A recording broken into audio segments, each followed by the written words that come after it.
साथ प्रोफेसर हंसराज जी, जो कि आए दिन प्रोफेसरों की समस्या को लेकर, आए दिन छात्र छात्राओं की समस्याओं को लेकर धरना प्रदर्शन करते रहते हैं। और अभी जो चर्चा का विषय है वो विषय से हम बात करेंगे और चर्चा करेंगे कि जो अभी जो धरना प्रदर्शन हुए वो हुए ऑनलाइन ओपन बुक एग्जाम के लिए, लेकिन अब कुछ समय से जो समस्या आ रही हैं वो आ रही हैं सरकारी कॉलेजों के अंदर प्रबंधक समिति का जो चुनाव होने जा रहा है उसको लेके पूरे दिल्ली यूनिवर्सिटी के अंदर एक सरगर्मियां चल रही हैं बहुत बड़े पैमाने से। तो इसी बीच में हमारे साथ हैं प्रोफेसर हंसराज सुमन जी। सर, आपका नेशन न्यूज इंडिया में आपका हार्दिक स्वागत है। सर, बहुत बहुत धन्यवाद मनोज जी। और जो दर्शक जो है आपका चैनल देख रहे हैं उन सभी दर्शकों को मेरी तरफ से जय भीम नमो बुद्धाय। सर, अभी जो सरकारी स्कूलों के अंदर या सरकारी कॉलेजों के अंदर जो प्रबंधक समिति बनाई जा रही है उसका क्या तात्पर्य है, उसका क्या उद्देश्य है? सर देखिए मनोज जी, सबसे पहले ये जानना जरूरी है कि दिल्ली विश्वविद्यालय में कितने प्रकार के कॉलेजेस हैं, ये जानना बहुत जरूरी है जी। तो मैं आपको जानकारी के लिए बता दूं कि दिल्ली विश्वविद्यालय में एक तो दिल्ली विश्वविद्यालय के अंतर्गत आने वाले कॉलेज हैं जो लगभग 10 के आसपास है, और एक जो है दिल्ली सरकार के अंतर्गत आने वाले 28 कॉलेजेस है। कुछ कॉलेज जो है ट्रस्ट के हैं, तो और कुछ कॉलेज जो है वो माइनॉरिटीज के हैं। तो 4-5 प्रकार के दिल्ली विश्वविद्यालय के अंतर्गत आने वाले कॉलेजेस हैं जी। जिसकी आज आप चर्चा कर रहे हैं वे 28 कॉलेज है दिल्ली सरकार के, जो 12 कॉलेज पूरी तरह से 100% जो है वित्त पोषित कॉलेज है, और 16 कॉलेज जो है दिल्ली सरकार के ऐसे जिनको 2 से 5% जो है ग्रांट दी जाती है जी।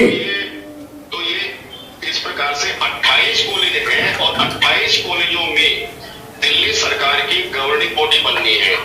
मैं थोड़ा सा आपके दर्शकों को बता दूं कि दिल्ली सरकार के ये कॉलेज किस प्रकार से काम करते हैं और इनके अंतर्गत आने वाली गवर्निंग बॉडी के सदस्य कौन होते हैं जी।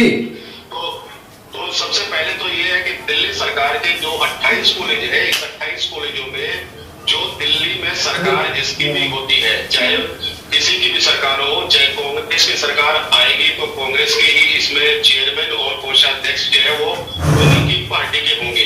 अगर भारतीय जनता पार्टी के होंगे तो भारतीय जनता पार्टी के ही जो है चेयरमैन और कोषाध्यक्ष होंगे। अब पिछले दूसरे क्रम से, यानी कि दूसरा अवसर है जब आम आदमी पार्टी की सरकार आई है और आम आदमी के ही गवर्निंग बॉडी के चेयरमैन और कोषाध्यक्ष होने चाहिए जी। इसको लेकर के दिल्ली विश्वविद्यालय में काफी लंबे समय से, पिछले साल जो है 7 मार्च 2019 को गवर्निंग बॉडी का कार्यकाल समाप्त हो चुका था। आज लगभग 15 महीने हो चुके हैं। 15 महीने में अभी तक 10 या 12 कॉलेजों की गवर्निंग बॉडी बनी है। मैं थोड़ा सा आप दर्शकों को ये बता दूं कि गवर्निंग बॉडी को बनाने की पावर किसको है। दिल्ली विश्वविद्यालय की वाइस चांसलर और उसके द्वारा हमारी एसी एग्जीक्यूटिव काउंसिल में ही जो है गवर्निंग बॉडी के नामों को प्रस्तावित किया जाता है। दिल्ली सरकार जो है अपने सदस्यों के नाम जो है दिल्ली विश्वविद्यालय को भेजती है, और दिल्ली विश्वविद्यालय की जो सर्वोच्च संस्था है एग्जीक्यूटिव काउंसिल, जिसे कार्यकारी परिषद कहते हैं, उस कार्यकारी परिषद में उन नामों को संस्तुति दे करके प्रस्तावित करके और कॉलेजों को उनके नामों को भेजा जाता है। हर कॉलेज में 5 सदस्य जो है वो दिल्ली सरकार के होते हैं, 5 सदस्य जो है दिल्ली विश्वविद्यालय के होते हैं। तो कितने हो गए? 10 सदस्य हो गए जी। इसके अलावा 2 सदस्य जो प्रोफेसर होते हैं, वे 2 प्रोफेसर हर कॉलेज में जो है भेजे जाते हैं दिल्ली विश्वविद्यालय के द्वारा। इसके अतिरिक्त 2 सदस्य जो है कॉलेज के, एक जूनियर और एक सीनियर, और एक जो है प्रिंसिपल। इस तरह से कुल मिलाकर के 15 सदस्य की ये गवर्निंग बॉडी होती है मनोज जी। इसके अलावा जो हमारे सांध्य कॉलेज है, जहाँ पर सांध्य कॉलेज है, जैसे Aurobindo college, Motilal Nehru college, Satyavati college और भगत सिंह कॉलेज, तो इन कॉलेजों में 15 के जी। गवर्निंग बॉडी का एक तरह से स्ट्रक्चर है जहां पर ये सदस्य होते हैं। इस बार गवर्निंग बॉडी जो है 14 मार्च को पास हुई थी ईसी के अंदर जी। 14 मार्च को पास होने के बाद और लगभग जो है मार्च में सदस्यों के नाम नहीं भेजे गए, न ही अप्रैल में भेजे गए। 20 मई को इन गवर्निंग बॉडी के सदस्यों के नाम कॉलेजों को भेजे गए। जी। अब 20 मई से लेकर के अब तक लगभग जो है 10 के आसपास जो है गवर्निंग बॉडी के चेयरमैन बन चुके हैं। अब सवाल उठता है जो आपने पहला सवाल किया था कि इन गवर्निंग बॉडी में जो है ऑनलाइन वोटिंग का सवाल। जी। तो ऑनलाइन वोटिंग जो है जब सत्यवती कॉलेज में ऑल वोटिंग हो रही थी तो वोटिंग के समय जो है वहां दिल्ली विश्वविद्यालय के एक टीचर को खड़ा कर दिया गया, प्रोफेसर को खड़ा कर दिया गया, आम आदमी के सरकार के सदस्यों को भी खड़ा कर दिया गया। तो चुनाव हुआ, चुनाव में जो है दिल्ली विश्वविद्यालय के प्रोफेसर हार गए। हारने के बाद में उसी दिन जो है दिल्ली विश्वविद्यालय ने एक सर्कुलर जारी कर दिया कि जो सदस्य, क्योंकि कोरोना जैसी महामारी के समय जो है इन्होंने कहा कि बहुत सारे सदस्य जो है वो दिल्ली विश्वविद्यालय के इस गवर्निंग बॉडी में नहीं आ सकते जी। वो अपने घर से बैठे बैठे जो है गवर्निंग बॉडी के चुनाव में अपना वोटिंग कर सकते हैं। तो जून के पहले सप्ताह में जो है ये सर्कुलर जारी कर दिया गया विश्वविद्यालय कॉलेजों को कि आप जो है गवर्निंग बॉडी की बनाते समय ऑनलाइन वोटिंग भी कर सकते हैं। इसका हमने बहुत विरोध किया ऑनलाइन वोटिंग का। ऑनलाइन वोटिंग का विरोध इसलिए किया कि लोकतांत्रिक निर्वाचन की प्रक्रिया में जो है ऑनलाइन वोटिंग का प्रावधान ही गलत है जी। मतदान का जो अधिकार दिया गया है वो सामान्यतः शारीरिक उपस्थिति के द्वारा ही होता है। ये नहीं है कि आप कहीं पर भी बैठे हुए हैं तो आप वो वोटिंग कर सकते हैं। ऑनलाइन में किसी भी तरह की कोई पारदर्शिता भी नहीं है। जब वोटिंग आप करते तो उसमें ये भी नहीं पता चलता कि किसने किसको वोट किया है। तो दूसरा जो है कि विश्वविद्यालय के पूरी तरह से नियमों के खिलाफ है। जो हमारा जो ऑर्डिनेंस है वो ऑर्डिनेंस 18 है, उस 18 के क्लोज 3 और 4 के अंतर्गत जो है पूरी तरह से ये इस तरह के मतदान को खुल्लम खुल्ला जो है वो उल्लंघन मानता है कि ये पूरी तरह से दिल्ली विश्वविद्यालय के नियम के अनुसार नहीं है। इसलिए जो है हमने उसी दिन से जब ये सर्कुलर जारी हुआ तो सर्कुलर जारी होने के बाद सबसे पहले forum of academic for social justice जो सामाजिक न्याय की बात करती है, किसी राजनीतिक दल से इसका कोई संबंध नहीं है इस फोरम का। तो हमारा काम है जो बात सच है उस सच को उजागर करना चाहिए जनता के बीच। जिस प्रकार से आपका चैनल भी जो है लोगों को जो सच्चाई है सच्चाई को उजागर करता है, लोगों तक पहुंचाता है, उसी प्रकार से हमारा संगठन भी है जो किसी भी विचारधारा का जो है पोषित नहीं है। और जो भी घटना घटित होती है समाज में, गलत घटना घटित होती है उसका विरोध करता है। उस विरोध करने के लिए ही हमने जो है ऑनलाइन वोटिंग का जो है पूरी तरह से विरोध किया है। और आपने देखा होगा हमने विभिन्न समाचार पत्रों में मीडिया के माध्यम से इसका विरोध जो है वो किया है और आगे भी विरोध जारी रहेगा और आज भी हम उसी का विरोध कर रहे हैं। सर क्या ये जो अभी आपने जो आंकड़े बताए, जो सदस्यों की जो एक सदस्यता बताई थी 15 और 18, क्या ये सर ये 21 में तानाशाही नहीं है कि जो जिसको चाहेगा वो उसको सिलेक्ट करेगा? जी बिल्कुल बिल्कुल। देखिए जो है दिल्ली सरकार के तो पेपर जी 5 ही सदस्य होते हैं जी। ठीक है। और देखिए कॉलेज उनके हैं, गवर्निंग बॉडी जो है उनकी होनी चाहिए। लेकिन क्या है इस बार पहला अवसर है जहां 5 सदस्यों को बिना चुन करके और ये कह रहे हैं कि उच्च शिक्षक समुदाय दबाव डाल रहा है कि हमारी गवर्निंग बॉडी होनी चाहिए। उसके पीछे क्या मंशा है? उसके पीछे बहुत बड़ी मंशा ये है कि इन 20 से ज्यादा कॉलेजों में तो प्रिंसिपल बनने हैं। सबसे बड़ी बात तो यह है कि जो अभी 28 कॉलेजों में से 20 से अधिक ऐसे कॉलेज हैं जहां पर कोई भी प्रिंसिपल परमानेंट नहीं है जी। ओएसडी है, कोई ओएसडी है, कोई कार्यकारी है। तो इस प्रकार से जो है वो प्रिंसिपल नहीं है, नंबर 1। नंबर 2 कि जो प्रिंसिपल लगे हुए हैं, प्रिंसिपल का कार्यकाल 5 साल के लिए है मनोज जी। उनको एक्सटेंशन दिलानी है और वो एक खास विचारधारा के प्रिंसिपल है। उन प्रिंसिपलों को उस एक्सटेंशन दे करके ताकि 5 साल तक और ये एक्सटेंशन का जो है लाभ उठाए, तो कुछ प्रिंसिपलों को एक्सटेंशन। तीसरा नंबर, लाइब्रेरियन की नियुक्ति होनी है बहुत सारे कॉलेजों के अंदर, और 1000 से ज्यादा नॉन टीचिंग की नियुक्ति होनी है। इसके अलावा नंबर 4, 2000 से ज्यादा जो है परमानेंट टीचर जो है इन 28 कॉलेजों में लगने हैं। और सबसे ज्यादा जो है अभी सेकंड ट्रंच की पोस्टें आई है ओबीसी कोटे की। तो सब जो है एक तरफ से ये टकटकी लगाए हुए हैं, यदि हमारे प्रोफेसर लग जाएंगे, चेयरमैन बन जाएंगे, तो हम जो है अपनी विचारधारा के जो है वहां पर शिक्षक और गैर शिक्षक पदों की नियुक्तियां करा पाएंगे और अपने ही प्रिंसिपल लगवा पाएंगे। तो सब लोग जो है दिल्ली सरकार की गवर्निंग बॉडी ना बनने देने के पीछे उनकी जो मंशा है वो ये मंशा है कि हम जो है अपने किसी प्रोफेसर को जो है, क्योंकि देखिए प्रोफेसर भी अलग अलग विचारधारा के, कोई वामपंथी विचारधारा का है, कोई लेफ्ट है, कोई राइट है, कोई सेंटर है। तो यहाँ पर जो जिस केंद्र सरकार के कुछ शिक्षक समुदाय के और दूसरे लोग जो है, ये उनकी मंशा है कि हम गवर्निंग बॉडी ना बनने दें दिल्ली सरकार की, और जबरदस्ती जो है ऑनलाइन वोटिंग के द्वारा, अब जब वो 2 टीचर जो है मनोज जी जो पुलिस के होते हैं जी, घर पर जाकर के उनके ऊपर दबाव डाला जाता है कि आप जो है फला टीचर को वोट दीजिए। आप देखिए जो टीचर जो है दबाव में वोट डालेगा, तो आप सोच लीजिए कि आप उसके पास क्या अपनी वो नहीं है, अपनी विचारधारा नहीं है, अपना जो है एक स्वाभिमान नहीं है, क्या आप अपने आप जो है वो वोट डाले और कहेंगे मैं क्यों दूं? क्योंकि देखिए ये प्रक्रिया चली आ रही है सर, वही तानाशाही गुलामी।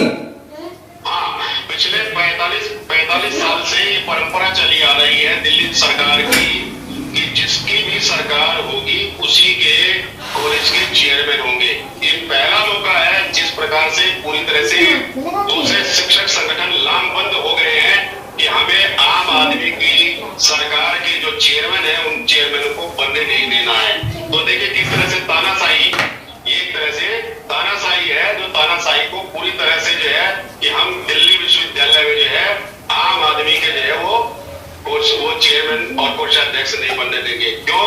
क्योंकि जो है हम अपने प्रोफेसर्स को जो है अगर चेयरमैन बनवा लेंगे तो हम आसानी होगी हमें प्रिंसिपल बनवाने में, आसानी होगी हमें परमानेंट अपॉइंटमेंट करने में, आसानी होगी हमें नॉन टीचिंग के अपॉइंटमेंट कराने में, आसानी होगी हम अपने लाइब्रेरियन लगवा सकते हैं। तो सर, ये मंशा उसके पीछे काम कर रही है। सर मैं अभी आपसे मैं कहना चाहूंगा, अभी सर एक वीडियो वायरल हो रही है सत्यवती कॉलेज की, जो प्रिंसिपल और 2 जो उनके साथी हैं जिन्हें हम गुर्गे कहते हैं, वो सर एक कमरे में बंद करके एक एग्जाम लिया जा रहा है और उसका जो टीचर विरोध कर रहे हैं तो उस पे वो प्रिंसिपल डायरेक्ट अटैक कर रही है कि जो कुछ करना है कर लो, मैं ऐसे ही कराऊंगी। देखिए मनोज जी, मैंने वो वीडियो नहीं देखी है, लेकिन जो सवाल आपने किया है वो प्रिंसिपल इसी महीने रिटायर होने वाली है जी, ठीक है ना, इसी महीने रिटायर होने वाली है। और कोई भी प्रिंसिपल रिटायर होते होते कुछ ना कुछ अपॉइंटमेंट करके जाता है। तो मेरे पास भी फोन आया था, कुछ लोगों ने विरोध किया है कि 30 जून को जो रिटायर हो रहा हो, और उन्होंने ऐसा बताया, देखिए मैं पक्का नहीं उसके उसमें, लेकिन उन्होंने कहा कि दिल्ली विश्वविद्यालय से ना तो ऑब्जर्वर था, न ही वहां से रोस्टर पास कराया था, और न ही विश्वविद्यालय के कोई अधिकारी थे, उनके बिना जो है वो एग्जाम कराया जा रहा था। सर ये वीडियो वायरल हो रही है, सर वीडियो बड़े पैमाने पर वायरल हो रही है, जब मैं देख रहा हूं और मैं खुद वहां जाकर मैंने देखा तो वहां तो प्रिंसिपल का जो तानाशाही रवैया है वो सर किसी हिटलर से कम नहीं है। वही तो मैंने कहा ना कि देखिए जब आप किसी विचारधारा के प्रिंसिपल लगाएंगे, मैंने पहले कहा था ना, तो वो तानाशाही अपना रवैया अपनाएंगे। जिस भी सरकार का प्रिंसिपल होगा मनोज जी, वो अपनी तानाशाही उस सरकार के प्रति अब जवाबदेही भी है और उस सरकार के प्रति जो है वो काम भी करेगा कि भाई आपने मुझे लगवाया तो उसका कुछ तो प्रतिफल उसको देना है ना जी। तो इसलिए जो है, जो मैंने पहले कहा था कि जो 20 से अधिक प्रिंसिपल लगने हैं और कुछ प्रिंसिपल को एक्सटेंशन देनी है, वो उसी का ही परिणाम है कि यदि उनको एक्सटेंशन मिल जाएगा तो वो जो है कि सरकार के अंतर्गत काम करेंगे, सरकार जैसे कहेगी उसी तरह से वो काम करेंगे कि आपने हमें एक्सटेंशन दिलाया है तो एक फल जो है, जो उसको फल मिलेगा कि हाँ जी आपने 5 साल के लिए मुझे और प्रिंसिपल बना दिया। नहीं तो क्या होगा, 5 साल के बाद वो, जैसे मैं अध्यापक हूँ तो वो मेरे साथ आकर के बैठेगा मनोज जी, नहीं तो 5 साल फिर जो है मलाई खाएगा जी बैठ करके, और वो जो है 5 साल जो है कुर्सी का मजा लेगा। तो ऐसी स्थिति में 5 साल तक और प्रिंसिपल बने रहना, ये एक अच्छे जो है उसको लगेगा कि हाँ 5 साल और कुर्सी पर मैं बैठूंगा। तो ये सारा उसी चीज को लेकर के ये विरोध जारी है कि ऑनलाइन वोटिंग होनी चाहिए। और जो प्रोफेसर कभी भी जो है चुनाव नहीं लड़ते थे, आज उनके भी सामने वो है कि अगर मान लीजिए चेयरमैनशिप मिल रही है तो उसका विरोध हम क्यों करें, तो तुरंत वो कहते हैं कि हाँ जी बना दीजिए हमें, हम बन जाएंगे, बनने के लिए तैयार है वो। सर क्या कारण है कि जो दिल्ली यूनिवर्सिटी एक विश्व में मानी हुई यूनिवर्सिटी थी और आज यही जो यूनिवर्सिटी है इसके अंदर शिक्षा का सत्यानाश हो रहा है और आए दिन जातीय स्तर पर भेदभाव होता है? ये सवाल बहुत अहम सवाल है कि जिस दिल्ली विश्वविद्यालय का नाम पूरे भारत में नहीं पूरे विश्व में था जी, और एक ऐसी विश्वविद्यालय माना जाता था कि यहाँ से निकलने वाला, यहाँ के कॉलेजों से निकलने वाला जो स्टूडेंट्स है वो नाम से जाना जाता था, एक तो कॉलेज के नाम से और एक विश्वविद्यालय के नाम से। जब मेरा नाम हंसराज है, हंसराज कॉलेज से मैंने पढ़ाई की है, तो जहां भी मैं जाता था इंटरव्यू के लिए आए हंसराज कॉलेज से, तो एक नाम था, तो उस नाम के अनुरूप जो है, उस नाम के अनुसार जो है कि देखिए दिल्ली विश्वविद्यालय और इस कॉलेज से Hansraj College, Hindu College, Stephen College, Kirorimal College, Ramdas College, जो कैंपस के कॉलेजों का नाम था जी। आज वो कॉलेज, आज जो कॉलेजों की धीरे धीरे जो है वो कमी होती जा रही है, उनकी जो गिरावट आई है, कि जो पॉपुलरिटी है जो है उसकी रेटिंग में कमी आई है, उसका सबसे बड़ा कारण यही है कि इन विश्वविद्यालयों में जातीयता का बहुत बड़ा बोलबाला आ गया है, जातिवाद बढ़ गया है। ये जातिवाद कब से आया है? जब से दिल्ली विश्वविद्यालय में मंडल कमीशन आया था, मंडल कमीशन के बाद 90 के बाद आप देखिए ना जो चुनाव होते हैं, आप तो चुनाव कवर भी करते हैं जी, तो जब चुनाव के समय जो है हर पार्टी कहती है कि भी पिछड़ों को भी खड़ा करो है जी, और पिछड़ों में भी दलितों को भी खड़ा करो, हर पार्टी का रिप्रेजेंटेशन होना चाहिए। अगर आप हर पार्टी का रिप्रेजेंटेशन नहीं देंगे तो हम चुनाव हार जाएंगे। इसलिए कोई भी राजनीतिक दल वो जाति के आधार पर बच्चों में जो है, जबकि देखिए शिक्षण संस्थानों के अंदर मनोज जी जाति का वो नहीं होना चाहिए जी जी, अध्यापक के लिए सब बराबर। मेरे यहाँ स्टूडेंट्स हैं, मेरे यहाँ 1500 लड़कियां हैं, जहाँ मैं नॉन कॉलेजिएट का जो है प्रभारी हूँ, तो हम कभी भी ये नहीं देखते कौन बच्चा किस जाति से है, किस धर्म से है, किस संप्रदाय से है, हमारे लिए सब बच्चे बराबर है। तो ये जाति का कंसेप्ट कौन सिखाता है? राजनीतिक पार्टियां। और राजनीतिक पार्टियां जो है दिल्ली विश्वविद्यालय में कौन है? वे उनके छात्र संघ, और छात्र संघ क्या है? एक नर्सरी है। इस नर्सरी से निकलने वाले वो बच्चे जब बड़े होकर के राजनीतिक सत्ता में राजनीतिक पार्टियों में जाएंगे या किसी सत्ता के जो है उम्मीदवार बनेंगे या वो जीत करके जाएंगे, तो स्वाभाविक है कि वहां पर वो जाति का अपनी जातियों को बढ़ावा देंगे। इसलिए इन शिक्षण संस्थानों में जब से जाति, क्योंकि बहुत सारे कॉलेजों के अंदर अब मेरे पास तो आंकड़े हैं, मैं तो आंकड़ों के साथ बात करता हूँ कि कहाँ कहाँ जो है दलित शिक्षकों के साथ, देखिए टीचर्स के साथ भी इस तरह की जो है बदतमीजी होती है, उनका प्रमोशन नहीं होता, रोक दिया जाता है।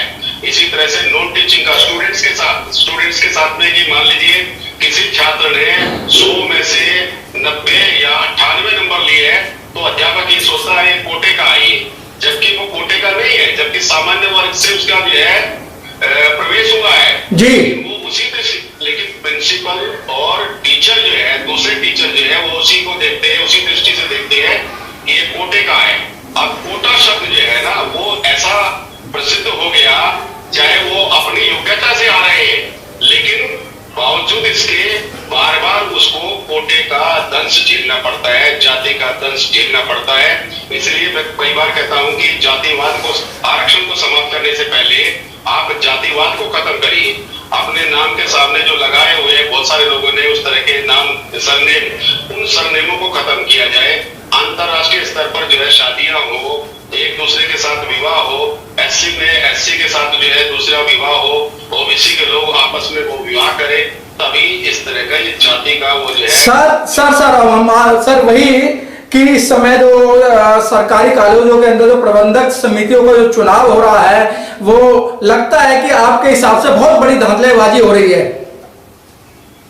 इसे देखिए धांधलेबाजी नहीं कहेंगे हम, इसे कहेंगे कि सारे नियमों को दरकिनार करते हुए। सर एक शुद्ध भाषा सर यही है, नियमों का पालन नहीं हो रहा, संविधान का पालन नहीं हो रहा, तो जो मन से जो लोग कर रहे हैं, प्रिंसिपल हैं या चांसलर हैं या वाइस चांसलर हैं, वो अपनी तानाशाही तो चला ही रहे हैं ना सर। बिल्कुल बिल्कुल, देखिए जो एक हमने नियम बनाए, ऑर्डिनेंस बनाया हुआ है। देखिए हमारा विश्वविद्यालय किससे चलता है? ऑर्डिनेंस से चलता है जी। हमारे जो बिना कानून के कोई नहीं चलता है। एक लाल किताब है हमारे यहाँ विश्वविद्यालय में ऑर्डिनेंस के, उसके अनुसार चलता है। और जो ऑर्डिनेंस बनाया गया है, जो प्रबंध समितियों के लिए ऑर्डिनेंस बनाया गया है, जिसमें ऑर्डिनेंस 18 का क्लोज 3 और 4 जो है उसके सीधे सीधे अवहेलना है, खुल्ला अवहेलना हो रही है। और सारे नियम कानूनों को दरकिनार करते हुए जबरदस्ती ये तानाशाही कि हमें जो है उस प्रोफेसर को चेयरमैन बनाना है, जबकि ये प्रक्रिया है कि किसी की भी सरकार होगी उस सरकार की ही चेयरमैन बनेंगे। लेकिन ये तो एक तरह से क्या हो गई, दादागिरी हो गई, ये तानाशाही, हिटलरशाही कि नहीं हम जो है तुम्हें चेयरमैन नहीं बनने देंगे, हम अपना जो है प्रोफेसर जो है वो नियुक्त करेंगे, चेयरमैन बनाएंगे, ताकि अपने हिसाब से जो है स्थायी नियुक्ति की प्रक्रिया वो करा सके।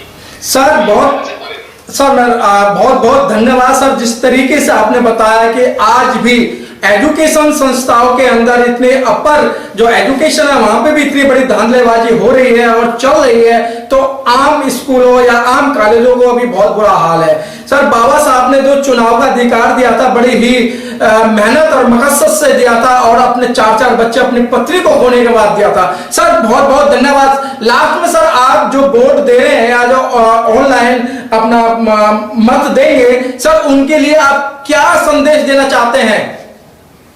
देखिए मैं उनके लिए जो वोटिंग करने जा रहे हैं, कोई भी सदस्य जब व्यक्ति जब वोट करता है तो वो आंख नाक कान खोल करके करता है, पहली बात।